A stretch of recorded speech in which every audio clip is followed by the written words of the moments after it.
So with our handsome Mr. Z, I guess I'm also a bit of a space cadet at times, just like the pupperoos. So I mentioned how I was going to do recall with a toy, and then I got so interested in my take it and drop it's that I forgot about the recall. So I did grab another toy. I wanted to work a little bit with getting him to hone in through some play. So right now we're just doing a couple little find its. Oh, hopefully that one didn't just roll out. Ready, Zeus? Nice. So sometimes these rolly snacks are great, but they do roll quite well. And I think that one went way past the fence line. So with Mr. Z, for working with a toy, what I would highly recommend is still do some of these lovely find its, get them in the groove that reorienting to you still has really nice value. And then what you'll do is when you send them away, nice job, sir, is when you send them away for another little snack, then we're going to do a little recall and then go into the playing for when he comes when called. Oh, so tired already. So ready? We'll do another little find it. And then from there, I might go, Zeus, come. Yes. And then we can go right into playing with a little toy. What a good boy. So recalls into play are another great way to sometimes rotate through different types of reinforcements for when your puppy maybe doesn't find as appealing food instead of the outdoor world. So obviously you can sometimes see where maybe you save a special toy for this type of engagement. It could also be just a smaller toy that can easily fit in your pouch or a pocket. And maybe it's the special, toy that we use every once in a while for, moments like a recall practice and feed for that. So we might go, Zeus, just going to get his attention. Nice. Feed for the lovely exchange. Feed right there. And now what I'm going to do is I'm going to hide Mr. Lovely Little Raccoon behind my back. He's like, lady, where the heck did it go? I'm going to send him away for another little find it. And then while he's off in the distance doing some find its, I might go, Zeus, come. Yes, what a good boy. So again, for coming when called, nice job, sir. He can then get some playtime. So if sometimes a little toy, he says it's quite fun. But if, let's say, your little toy doesn't work as well and they prefer a toy on a tug, so remember we were playing with like the sheepskin and then his bunny toy from home, the main goal is just getting your puppy to think that there's lots of cool things that can happen when you do a recall. Nice job. Zeus, ready? Drop. Nice job. So then we can use, obviously, the dropping behaviors that we were doing earlier. Ready, Zeus? So we might go into another little find it. I grab my handsome little raccoon. Zeus, come. Yes, what a good boy. That was so good. Such a smart man. So remember too, if they like the loveys, you might as well, of course, dish those bad boys out as well to make sure he's, again, finding it very appealing. If, let's say, when you go to add touch, though, notice how we're getting sometimes that mouthy behavior, right? Get your toy.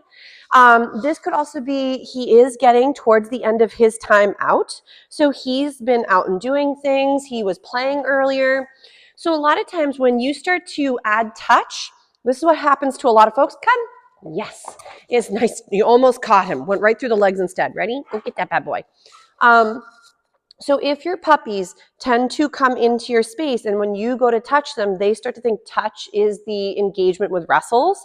Remember how I mentioned that for a lot of puppies, when you go to pat them, they get a little bit confused and they think that the touch is supposed to equal wrestles. So Zeus, come. Yes, nice job. So if your puppy tends to think that you touching equals wrestles, you could also try patting when they're a little bit softer or not quite as excited, but also make it where touch can also be the bringer of relaxation, or touch, for example, could be paired with food. Oh my goodness. He's like, let's just conga dance. So if your puppy starts to mouth, ready, Zeusy, sit. So I don't start getting more agitated. I know it doesn't feel good when puppies go to mouth you. I've been there. Obviously, I've done it with thousands of puppies that aren't mine. Nice job, Zeusy.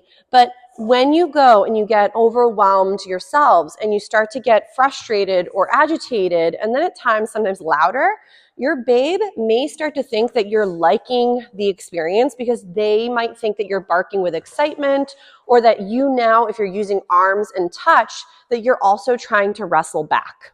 So I would make sure, ready, find it, that when in doubt, use movement behavior. So notice how I went right into disengaging. Go get it. So I went right into disengaging. So my arms came up. I kind of almost pretend as if you're a tree. I am not saying, oh my gosh, chewing. I'm not saying that you want your puppy to just keep jumping all over you. You got to chew them before you start running, sir. But if, let's say, for example, you give a lot of negative attention from our perspective, saying like, oh, I don't like this, he might still view it as attention or even reinforcement for those pop-ups. So when he does go and become too mouthy, that is also normally a signal where he's maybe overtired, he doesn't understand the instructions, he could be over aroused and too jazzed. That was very nice. So remember that if he, again, is giving you a hard time, he's having a hard time. So always try to break it down into either smaller little segments for practice, but remember that throughout the whole day, when your puppy is with you, he or she is still learning what you might be enjoying. So if there's things he can master while you're not loving it, prevent it.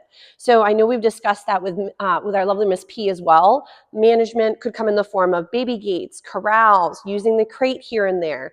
Also using, for example, your leash in the home. If your pup can't handle a setup, there is no reason that you should force them into working that particular setup if they're not ready. So just like with us, if we didn't know how to do ballroom dancing, you're not going to sign up for a competition and hope it goes well. I mean, you might have a good time, even though you may not do so beautifully. But sometimes when you want to do something and do it well, you have to practice the setup. So Mr. Z says he's already very pooped out, which means that he's going to go in for his little rest period, and then we're going to rotate through some of the beauties again. But using toys, using food, using praise, make sure that whatever you are using as a motivational or tool or reinforcement is something the puppy actually finds reinforcing. There are many times where people say, can't I just tell him what a good boy he is or give him a little pat? And remember that if the dog doesn't actually find it reinforcing, or if the dog finds it somewhat overwhelming or not even something they enjoy, then you may not actually be reinforcing something, but creating more disconnect from it. Some dogs are not huge touchy-feely type of boys or girls, and that's okay. Remember that there's plenty of people that don't enjoy touches as often, and especially from situations where they'd rather have a paycheck than a high five. So definitely think about it from his perspective and what he finds is valuable or entertaining or reinforcing, and go from there. But he's doing a really good job, so we'll give Mr. Z a little breather. What a smart man. Good job, sir.